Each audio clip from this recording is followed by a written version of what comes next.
Recently, I just had my first big meeting, you could say, as a professional individual working in the field that I am. And it was really in a certain sense, anxiety inducing meeting for me. And I tell people this all the time, and people I think believe me to varying degrees, but whether or not you do is totally your own prerogative. But it's just that me as an individual, I don't get a terrible amount of anxiety or stress about things. And oftentimes people will come to me asking for advice about them because they see that I don't have anxiety or stress. And they say to me, well, how exactly do you do that? How do you come to that state of being, per se? And really, the answer is unfortunate in many capacities because it's the fact that I naturally don't. And I'm blessed in some ways because of that, but there's also lots of downsides because people see it and they think that there's a secret to it. And some ways I think to myself, maybe there is, maybe it's just some of the way that I've made active choices in my life to mitigate those types of feelings. And also in some ways, I think that it just plays into our makeup as people. And we're all different, and we have to learn to work with those differences so that way we can become the best versions of ourselves possible. But back to that meeting, I myself am much more naturally an introverted person. And even within that introvertedness, I still at the same time really enjoy things like speaking, education, being jolly, I guess you could say, very big on jokes, very big on all these types of things. And so, me and the little cohort, I guess that you could say I work with, we have a very collegial, very fun environment at our work. And so coming into this meeting, I'm thinking to myself, my goodness, I need to actually put on professional Dane. And in a certain sense, it doesn't really change much because definitely the type person that encourages others to be the same person with everybody. It doesn't mean you're going to crack the same jokes with your friends that you're going to crack with your parents just because of the fact of like clear lines there. But at the same time, you should never be removed from one of those situations and someone will look at you and say, who the heck are you? Even when I was young, I'll never forget that my mother said to me once, Dane, these people that are at school that are engaging with you all the time, they're saying you're such a wonderful, amazing individual, and yet you come home and that's not at all what we see. And that's always stuck with me to this day. One, because I was called out on being a bad son, but two, just because of the fact that I realized that there was an incongruency between those two things. So this idea of being the same person all the time can feel very draining, maybe to some, but also to others, it might feel like a challenge who feels like they wear masks between different individuals. But that's not who or what we are called to be as persons. We're called to be a consummate individual, but individualism necessitates a uniqueness that's derived by our identity and identity that we define. And so to me, there is a lot of chain and logic to it. But back to the meeting, this meeting basically comes around and I say to myself that I'm not going to lie about of who I am, not going to lie about why I came into this meeting, the motive that I came into it, which just for a little bit of foreground, it was to increase salaries for certain individuals upwards of 30%.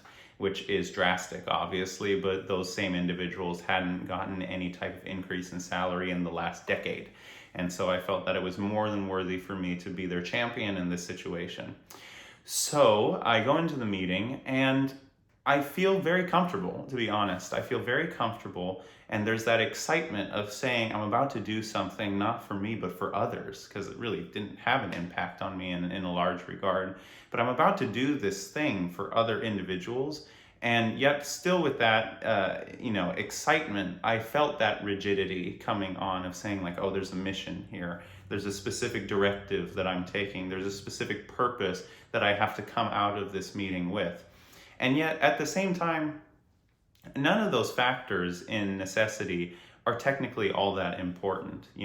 What was important about that meeting was that I came in there wanting to do the right thing. and that I was excited to be championing the right thing. Everything else that would have fallen under, oh, I need to do these things rigidly, I need to do these things perfectly, so that way they perfectly understand me and they'll see the logic behind it, understand the reason behind that logic, and they will adopt exactly what it is I came into that room to denounce to them. No. At the end of the day, no. Because the simple fact of the matter is that when we want to do things, it's about doing them not even just in the idea of what is fair, because fair can be subjective in a lot of circumstances. But what are we doing something that is just? Are we following the right?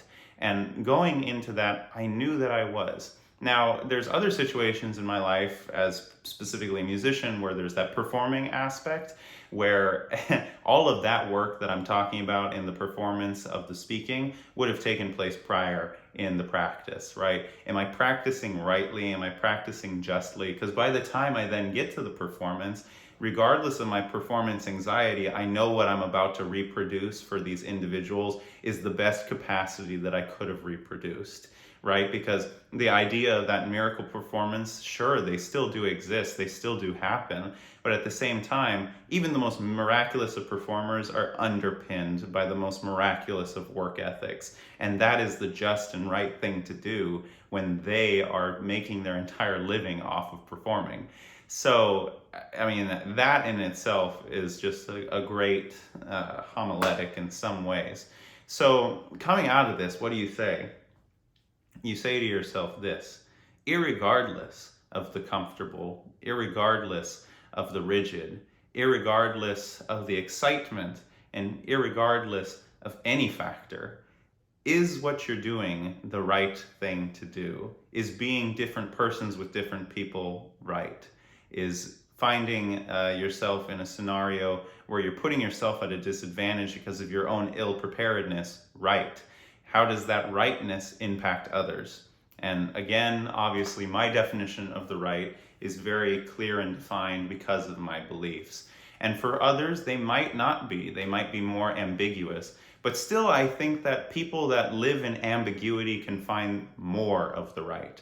And so I encourage anybody who doesn't have a definitive notion of the right to more orient themselves towards the notion of the right, period, but also to loosen the ties of ambiguity, which in many ways is just as restrictive as definitive right and wrong, and find in themselves their own ability to express the right by the way in which they live.